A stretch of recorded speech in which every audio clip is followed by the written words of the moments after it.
Children gather round.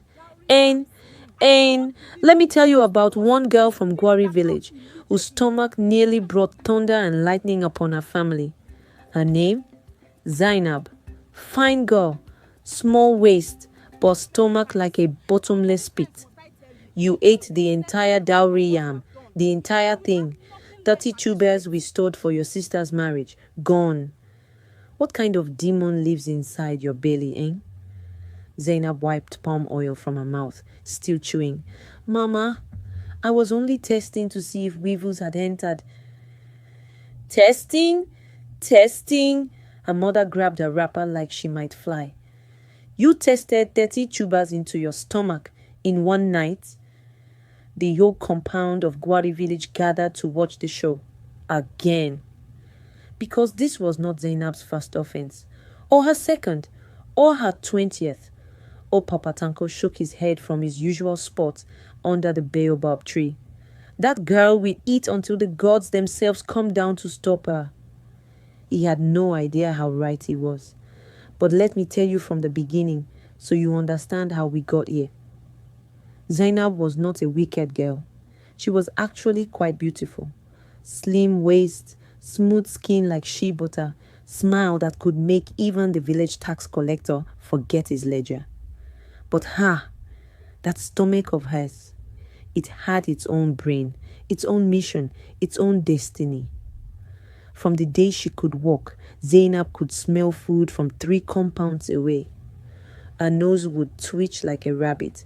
Her legs would move on their own, and before you knew it, she'd be standing by someone's cooking fire with her most innocent face asking, Auntie, can I help you stir? By the time she turned 16, every mother in Gwari knew to hide their soup pots when Zainab passed by. The children had even composed a song about her, which they sang while skipping rope in the evenings. Zainab, Zainab, belly like a drum. You chop all the meat, leave us only crumb. She laughed along with them. What else could she do? But inside, it pained her. Because there was someone whose opinion she cared about more than her next meal. Almost. His name was Rashid, the finest carpenter in Gwari and 3 surrounding villages, tall like Iroko tree, hands strong from working wood, voice smooth like honey in warm water. Every girl wanted him. Every mother wanted him for her daughter. Rashid was kind to everyone, made people laugh, and had this way of tilting his head when he listened that made you feel like your words were made of gold. But to Zainab, he was polite. Only polite. Nothing more. Because Rashid had seen her eat an entire pot of tuwo meant for 12 people at a naming ceremony. Had watched her accidentally finish the pepper soup meant for the sick neighbor. Had heard about the time she ate raw guinea corn from a farmer's basket while he was taking afternoon prayer. One evening, as Zainab carried water from the well, she heard voices behind the granary. Rashid was talking to his friend Bello. But she's beautiful, Bello was saying. And she's not a troublemaker like some of these girls. Bello, my brother. Rashid's voice was patient but firm. A woman who cannot control what enters her mouth. How will she control what leaves it? How will she manage a household? Teach children discipline? I need a wife, not a daughter who eats like 3 wives. Zainab's water pot nearly slipped from her head. She steadied it, blinking back the heat in her eyes, and walked faster. That night, she couldn't eat dinner. Her mother actually checked her forehead for fever. The very next day, Rashid's mother made an announcement that scattered through Gwari like Hamilton wind.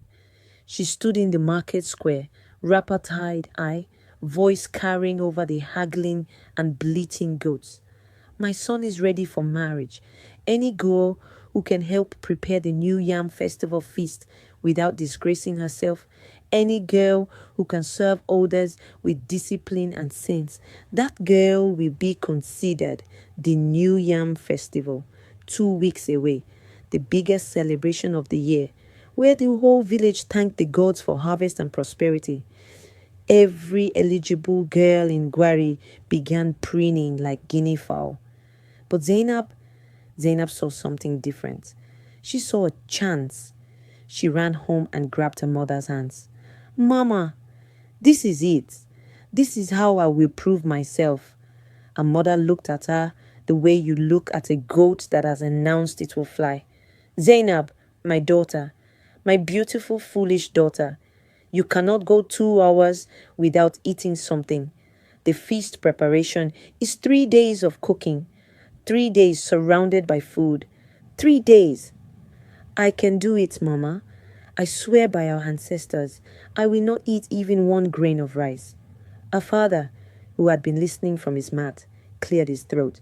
Zainab, you ate your sister's dowry yam yesterday, all 30 tubers, in one night.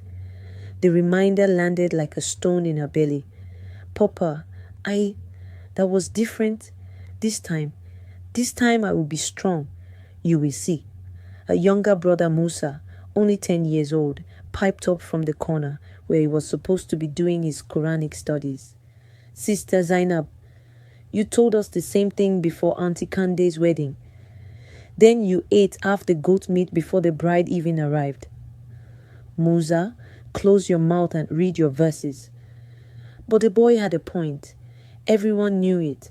Zainab's promises concerning food had the same value as a politician's campaign speech. Still, a mother sighed in that way. Mothers do when they know they're about to make a mistake, but love has tied their hands. Okay, ho, try. But Zainab, I am begging you with everything I own. Control yourself. That stomach of yours has already caused this family too much. The first test came faster than a hawk on a field mouse. Just 3 days before the festival, there was a wedding in the next village. Zainab volunteered to help serve. Practice, she told herself. Show everyone the new Zainab. She arrived early, tied her wrapper tight, and joined the other women by the cooking fires. Everything was going well. She stirred the jollof rice without tasting it. She arranged the fried meat on platters without stealing a single piece. Other women were looking at her with surprise, whispering, "Hey, is this really Zainab?" She felt proud, so proud, like a warrior who had conquered a great enemy. Then they brought out the pepper soup. But this was not ordinary pepper soup. Oh, this was the kind the groom's family had paid a special cook to prepare. Goat meat so soft it was falling off the bone, swimming in broths red like sunset, smelling like everything beautiful in this world. The aroma reached into Zainab's nose, traveled down to her belly, and woke up something that had been sleeping. Her stomach growled, not the small growl of normal hunger, the roar of a lion that had been starving in the wilderness. Just one piece, her stomach whispered to her brain. Just one small piece to test if it's properly seasoned. You're helping them, really. Quality control. Zainab's hand moved on its own. 1 piece became 2. 2 became 5. 5 became... Well, when the servers came to dish for the high table, they found the pot half empty and Zainab sitting on a stool nearby, sweating and looking guilty like a thief caught with yam in his wrapper. Zainab! The bride's aunt descended on her like thunder. You have eaten the entire high table portion. The groom's father is a chief. What will we serve him? Stones? The wedding stopped. Everyone turned to look, and there at the edge of the crowd was Rashid. He had come with his cousin. Their eyes met. He shook his head slowly, turned, and walked away. Zainab wanted the ground to open and swallow her. Her family had to contribute 3 chickens and a basket of yams to replace what she had eaten. 3 chickens they had been saving to sell for Musa's school fees. Her father didn't shout. He just looked at her with tired eyes and said, Zainab, those chickens were for your brother's education. That night, Musa didn't complain. He just patted her hand and said, "It's okay, sister. I can wait one more term." The kindness in his voice hurt more than any beating. But did Zainab learn? E, you are asking if she learned? 2 nights later, hunger woke her up at midnight. The kind of hunger that makes you forget your own name. She lay on her mat, sweating, stomach crying like a baby refusing breast. She tried to sleep. She tried to pray. She tried to drink water until her belly was round like a drum. Nothing worked. Before she knew what was happening, her legs had carried her outside, past the sleeping compound, straight to neighbor Malam Hodu's yam barn.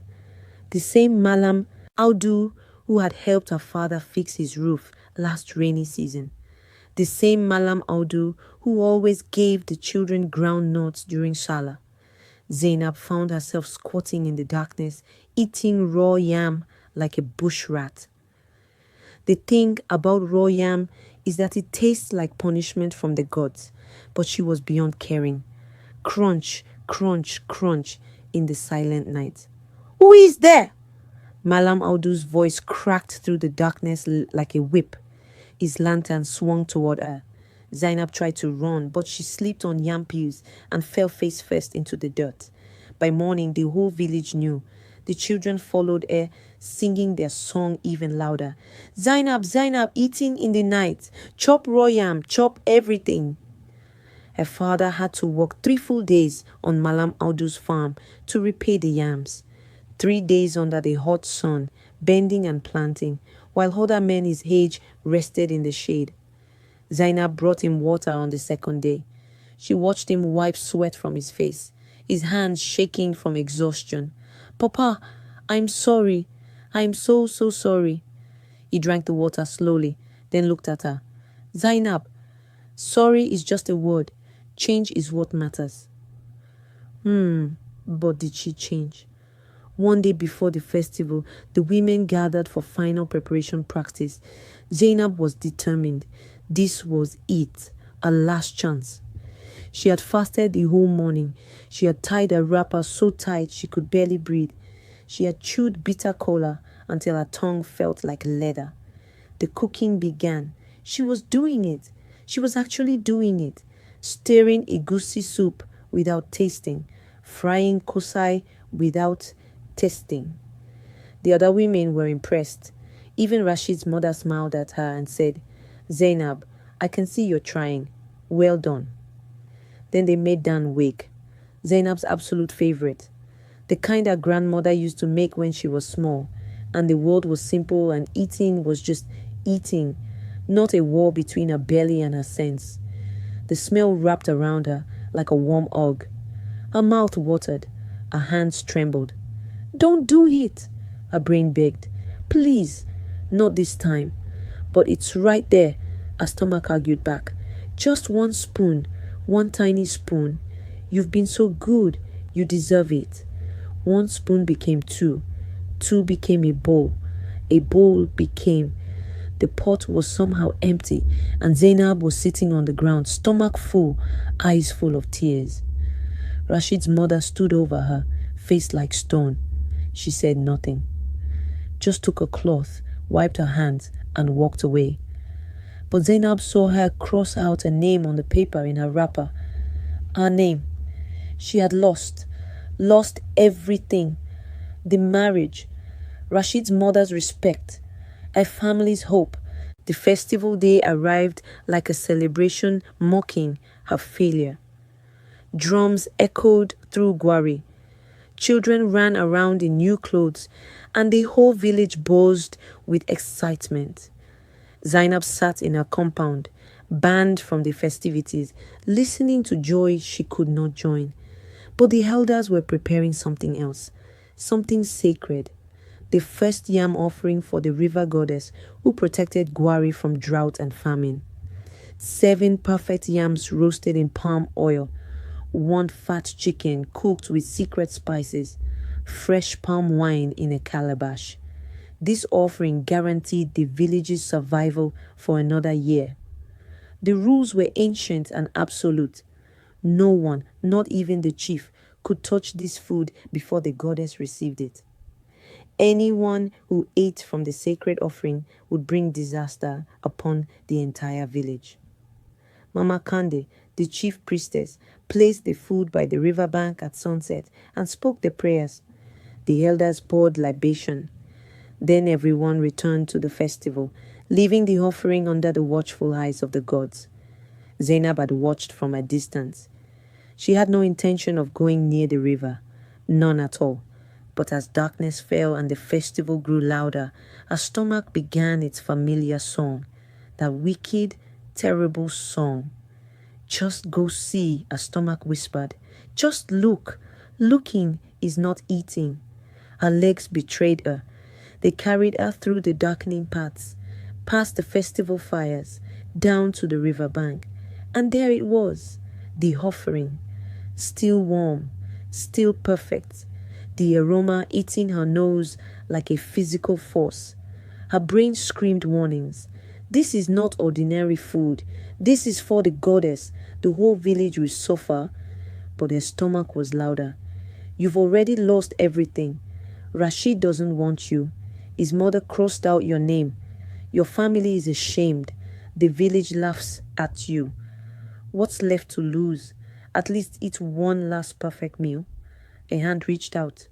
The chicken was so tender, the yam so sweet, the palm wine so smooth.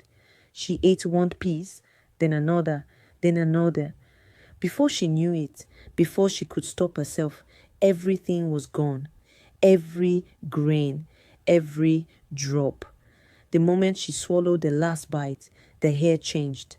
Thunder cracked across the clear sky. The river began to boil. Zainab tried to run, but her legs had turned to stone.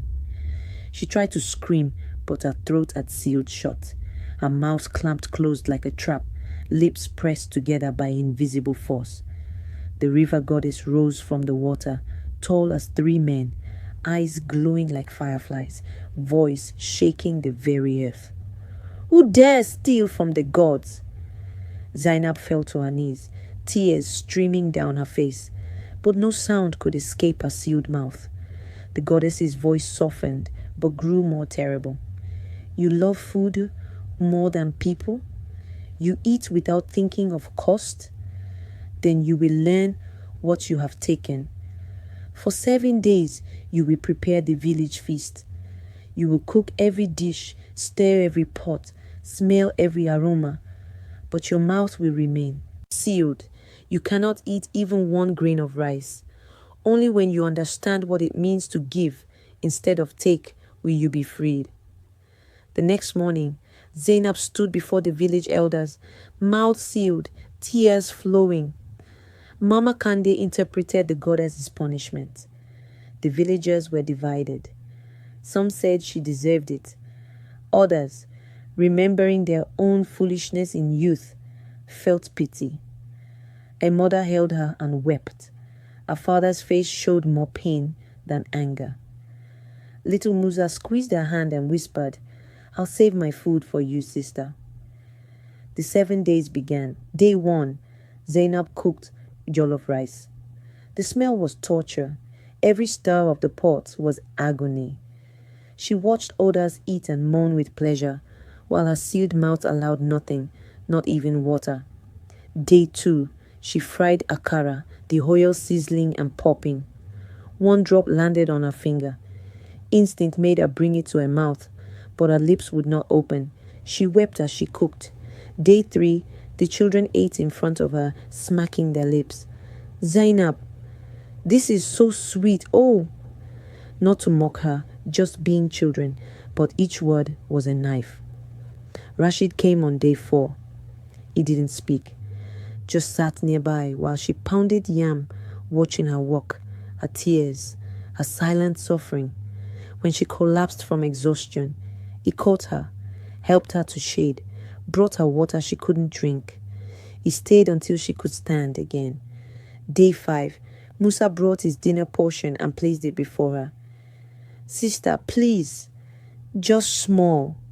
She shook her head, pushed it back to him. The boy was crying. She was crying. But something inside her was changing. Day 6, something shifted. As Zainab served food to the elders, to the children, to the nursing mothers, she began to feel something strange. Not hunger, something else. Something warm spreading through her chest as she watched them eat, watched them smile, watched a sick old woman gain strength from the soup she'd made. She was full, but she hadn't eaten anything. How could she be full? Day 7 was the final festival feast.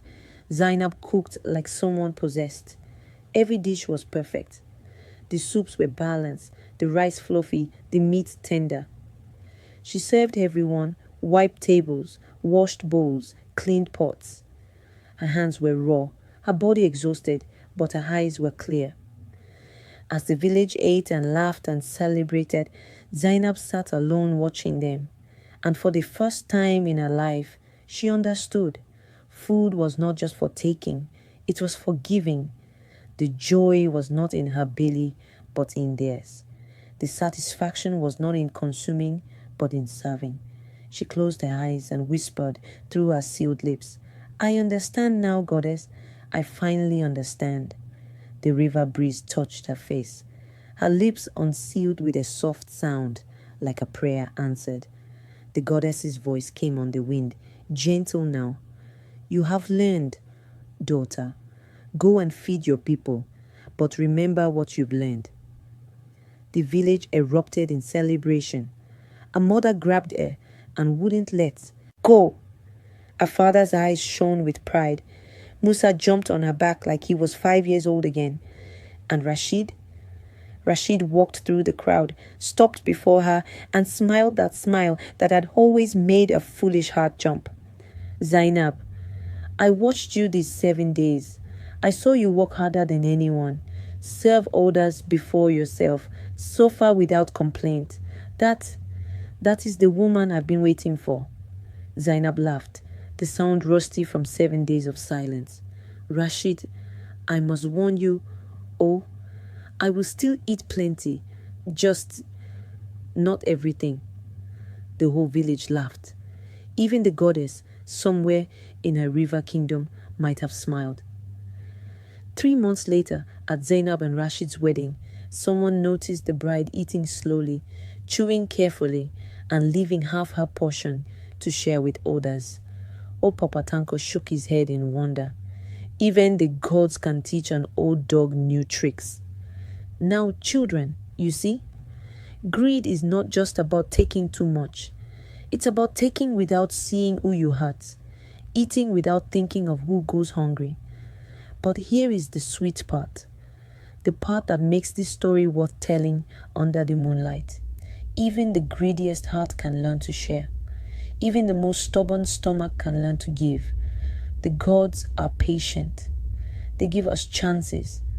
Sometimes they give us consequences too, but always, they give us chances to become better.